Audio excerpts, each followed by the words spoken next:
It is Monday, September 8th, 2025. Give me a high five, baby. Boom. There it is. All right, this is back in the routine. My youngest daughter is back to school today. She's been homeschooled for about a year and a half. We've been doing it. And yeah, it's the 6th grade, kind of missing being around friends, that kind of thing, the social aspect of it. And it's like, you know what? It's time. So yeah, I just dropped her off for the first day and she's all nervous and yeah, pretty cool. So I'll be in a routine again, it looks like, and I'll be back in the car. This time, not in the Digibug. Well, maybe in the Digibug later, because the Digibug's gas and the heat works great. This one, I still need to tear this dash apart and get the blend doors, is what they call it. You know, the airflow. I mean, they got bad design by Volkswagen. It's on all these older, you know, cars that are 20 plus years old. They've got doors that are, you know, when you turn the knob, you know, all the new cars, you don't have to do that. You know, you just push buttons and stuff, but this is all mechanical. So they've got these doors that open and close, you know, for the ventilation system. The problem is they're metal and they have holes in them and they put like a foam over it. Well, eventually that foam degrades. They should have made them solid. I don't know why they didn't. So that foam degrades and you see it in the vents. I mean, these vents, it's all blown up in there. I did it with the other car, the old Digibug. You have to tear the dash down, get inside of it, and then put some like heating tape on it. You know, the metal tape, duct tape, good duct tape for AC work. Put that on there, cover the holes, hatch it back up, and then it all works. You know, the doors open and close, because what happens is all the air mixes because there's nothing to stop it and restrict the flow. And so you have lukewarm air in the summer when the air's on, air conditioning's on, and in the wintertime you have lukewarm air when the heat's on, because it's all mixing. So I'll get that fixed. It should be good to go. So my point is, if I don't get it done, I'll be taking the Digibug in the winter. Now I'll get it done, because you know, it's got great heat.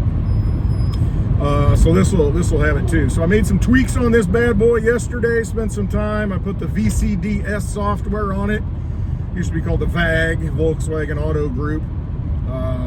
Put it on a laptop, put it into the little reader, and you can make changes. I changed the injection quantity, and man, made a world of difference. It runs really, really well right now. So after tweaking the fuel injection pump, getting that all set, doing the electronic stuff and setting the brain so it injects the proper fuel quantity, I changed the idle speed on it. It's doing pretty well. So I just got to get that little air conditioning heater thing fixed, the blend doors, and they all should be good. But man, I love the fuel economy. You know, it's getting 43, 44 miles a gallon on the diesel. Can't beat that. So I'd like to be driving this. This is the Silver Slipper, not the Digibug. That was my original point, and then I went off into this diatribe. So anyway, yep, got the dogs with me. You'll be seeing more of them, since they'll be riding along to drop off my daughter every day and picking her up. So who knows how many. Franny is the star of the show. Look at her right in the camera. Franny, we're good. We're good. Still don't have power steering in this thing. I'm not going to worry about it. It's the least of my concerns. I'm not going to deal with that stuff. Who needs power steering? Everybody needs a workout. And it's not bad when you're on the interstate. You know, it's just driving back and forth through town, pulling in and out of parking lots. You know, it's a little bit of a struggle, but hey, used to be where there wasn't power steering, so it is what it is. Just deal with it. Be glad the thing runs. I mean, it's quite an adventure, quite a journey. Let me grab this mail. There is some mail. What do we have here? Let's see. Should we open it up? Nope. We'll save that. So look at this real quick. Yeah, so we've got this Silver Slipper is definitely a fairy tale, because you've got, or I found this thing on Craigslist back in December of last year.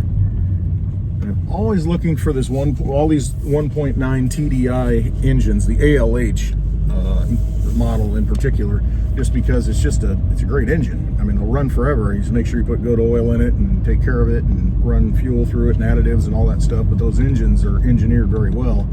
A lot of different things you got to tweak on it, you know, just like I said, the injection pump, you know, it's kind of a art form, you know, making things work. But if you got that tool, that scan tool, that VCDS, I mean, highly recommended. You can get it for, I think, 99 bucks, the light version. And then I got a USB reader for the ODB, whatever it's called, the little thing where you plug in to read the codes.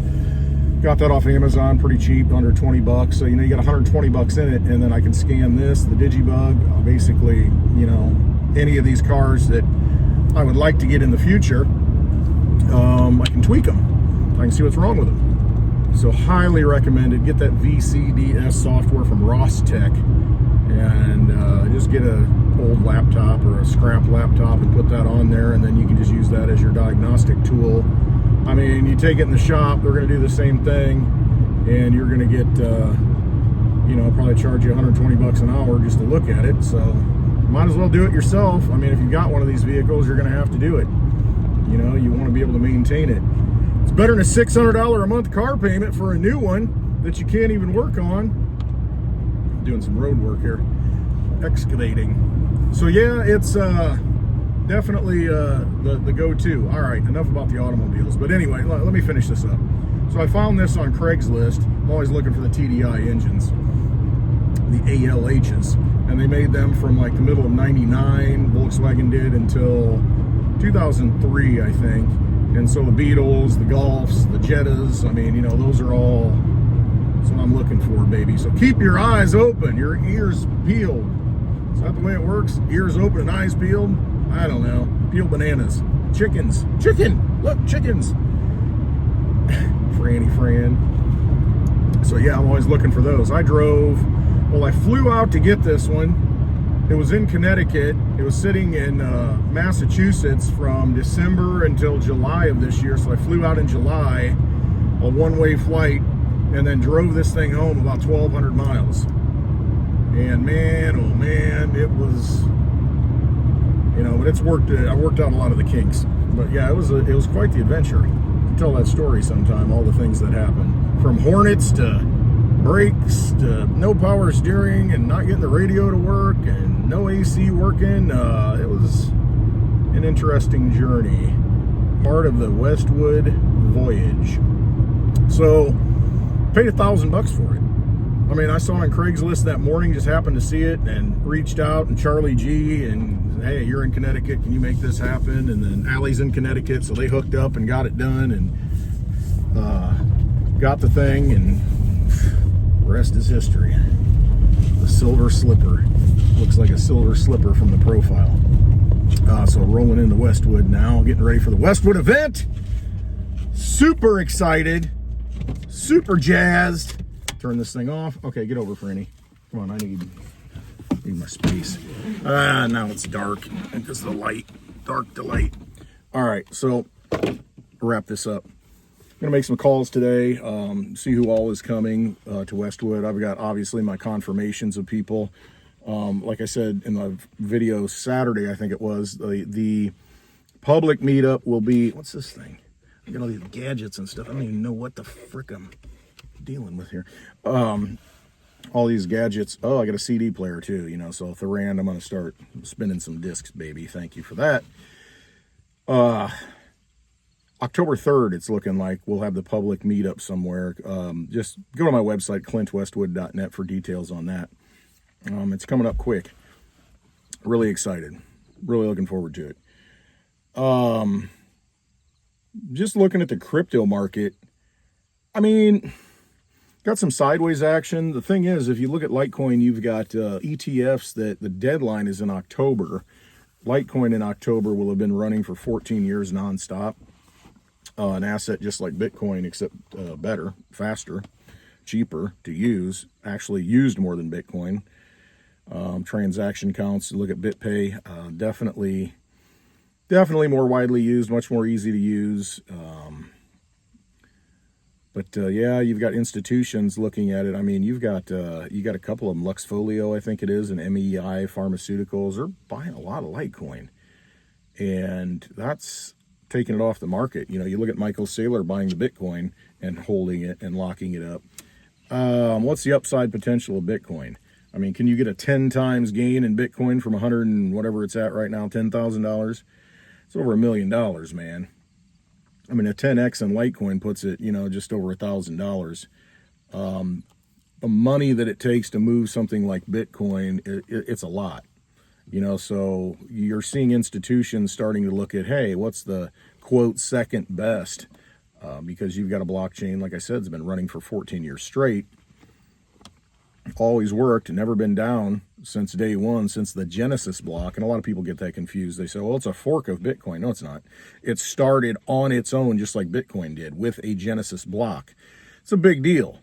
You know, it's its own entity. Yeah, it took knowledge from Bitcoin and improved it. And that was Charlie Lee, the founder's goal, the creator. That was his goal, is to improve it, make it faster, and often use the analogy of its gold is Bitcoin and silver is Litecoin. And if you look at what was used throughout history, not that far back in our own history, silver was always used by the people. It was more portable. It was, you know, it's easier, you know, it's broken down better. As far as use case, we still had silver in our money, in dimes and quarters and even half dollars, I think, in 1964. And so now, you know, I use this analogy a lot. In 1964, minimum wage was $1.25 an hour. $1.25, but that $1.25 was 5 quarters, and those 5 quarters have 90% silver in it. If you'd save those 5 quarters, it held its value throughout time, and they're worth about, I don't know, close to $40 now, you know, those 5 quarters, if you just held them. So from $1.25 in the made up fictional fiat, you know, Federal Reserve System to $40 now. And so is minimum wage $40? Did we keep pace? I think here in Illinois, it's $15 an hour. So, you know, you've lost on that front. If you'd gotten paid in real money, what the dollar is based on, silver, then you would have done much better. And so over time, holding an asset like that, or having there we go, block the sun out. Having an asset like that is definitely better, because there is a finite supply. A lot of people can say it's infinite, you know, asteroids hit, you know, you go out and mine asteroids, go to the bottom of the ocean, that kind of thing. But most of the easy silver to acquire has been acquired, and now it's a byproduct of other metals like copper. So it holds its value. There's work, you know, and that's the thing with proof of work blockchains. There is work that has to go behind it. You can't just create it out of nothing and say, oh, I want silver, unless you're an alchemist. You know, and that may come. Bix Weir talks about replicators, you know, taking the energy and the stuff out of the air and putting it back together and making it into a form. That's what alchemy, you know, a lot of that is, the transmutation of metals and objects. And, you know, we kind of do that, don't we? We're alchemists. I mean, with what we eat, you know, you eat a bunch of protein, you know, build muscle, and it kind of transforms your body. If you eat junk, garbage, and then it transforms your body into a heap of crap. You know, so we're doing alchemy every day. Everything that we do, all of the decisions we make, you know, working on this car, you know, tweaking things, it's transforming and sometimes transmuting, especially with your body, your transmutation. You're making it something else by what you put into it and what you mix into it. So we're all kind of magicians, right? Practicing this magical thing. It is magic. Life is magic. Everything about it is magic. And don't get stuck in the mundane. Don't get stuck in what is today a worry, because worry is just not taking action. You know, you can worry about stuff, but just go out and do. Take action and transmute the future in the present by what you do. Create something. Be an alchemist. Yeah. So just like this place, you envision it, and then it gets built, and then people contribute to that dream and that vision and make it real.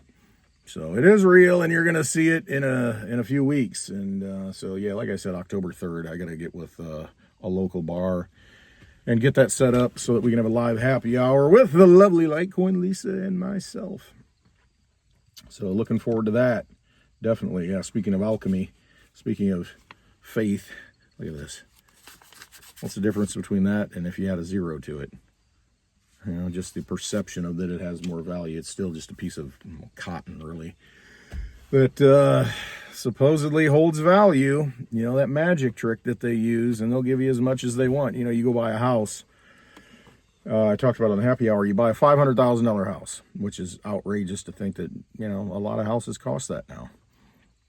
And you got $50,000 to put down, 10%, let's say. Well, you've got to borrow $450,000. Where does that money come from? You go to the bank, they say, oh, you're good for it. You can pay it back, your income, debt ratio, all that stuff. But where does that money come from? And it's not just $450,000, it's twice that because of the interest. And they front load the interest so that if you've ever gone out and bought a home and made got a 30-year mortgage on it, you're paying over twice back to the bank. And where did the money come from?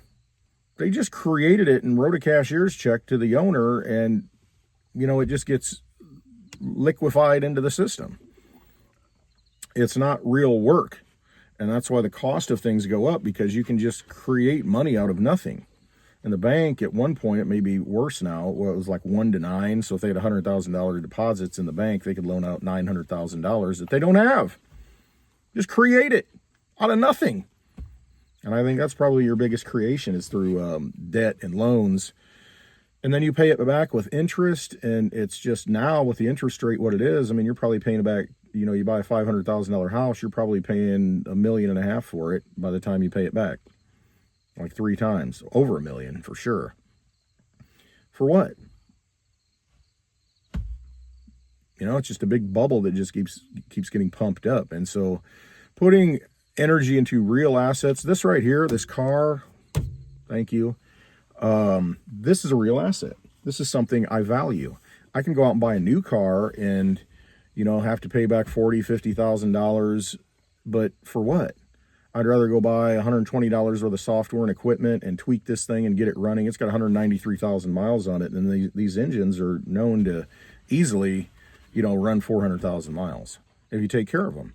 So, I mean, this thing might only be halfway done. You go buy a new car, is it going to last 200,000 miles, and then you're paying for it the whole time? And is it still running by the time you make the last payment?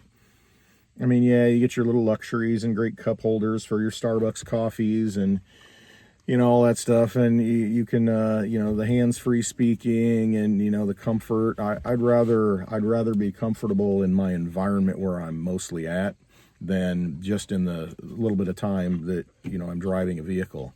A vehicle is a utility. You want it to work. And, you know, I don't need all the luxuries. Power steering is not, it's optional.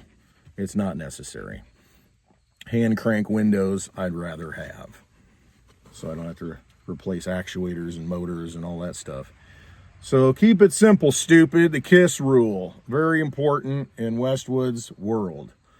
Keep it simple, because keep it as close as you can to the purest level of things. And the purest level is that human energy. It's that connection. It's that love. It's that, you know, the basis of everything. I was looking at a study about the heart, and if you've ever seen what the heart is, you know, it's not necessarily a pump, it's like a vortex, because you can unroll the heart. It's kind of really magical. I mean, it's all rolled up, and it's just like this. It's not a pump, you know, it's like an electrical device. Really crazy. I mean, a lot of magic there, a grand design at work. So nothing happens by coincidence. All right, that's the rant for today. It's not even a rant, just a little discussion. I like to turn on the camera because I talk to myself all the time, so why not make your ears bleed in the process? And if you see something you like, you hear something you like, you just go ahead and hit that thumbs up and put a comment. You know, put a comment out there. It reaches more people. And I'm not here to convince you to change your life. I'm just here to hopefully inspire you to look at things differently and maybe make a change in your own life, because you see that you're not on the path that you want to be on. It's important to be on that path. It can be painful. I see a lot of people right now going through a transitionary period to where things are changing big time in their life, in their lives. Big time in my life. It's a necessary change, though, to shed that old self, that old skin, and kill that off, because it's not conducive to moving forward. And we have big things moving forward. We have a highly technological society rolling in, and we need to maintain who we are as human beings. And not give over into that system, in my opinion, but to look inward and understand who you are. So, hi Tilly, so that you can best move forward. And if there are anchors, if there are shackles that are holding you back, sometimes you need a sledgehammer or a nice cutting tool to cut through those so that you can be free. Now is not the time to live that life of quiet desperation, to where you know you need to move forward and there are things in life that are holding you back. You need to shed those things and move forward. And you'll know it when you need to do it. And there may come a day where you say, today's the day. You just, enough is enough. I am not me. I am not who I am. I am moving forward. And you know, you may lose friends, you may lose family, you may lose people that have been in your life, but maybe those people were holding you back. You know what your path is, follow that path. And so hopefully I can, I just hope that I'm somewhat of, I don't want to, hopefully I can inspire you to do that, to look at things and question yourself and ask yourself, am I on my path? Am I on my journey? Am I fulfilling the mission that I came here to fulfill? And if you do that, then I'm good. That makes me happy. I'm not trying to change anybody. Just that bullhorn out there yelling, hey, wake up. If you're already awake, awesome. But yeah, hit that thumbs up, drop a comment, just even if a thumbs up in the comment. Let me know what you're thinking, because I appreciate each and every one of you. I really do. So I hope you have a wonderful Monday. And it's just, why is it a Monday? Hope you have a wonderful day. Every day. Make it a great day. Beautiful day here. Again, enjoy it. Just do better. Leave it better than you found it. Love one another as much as you can.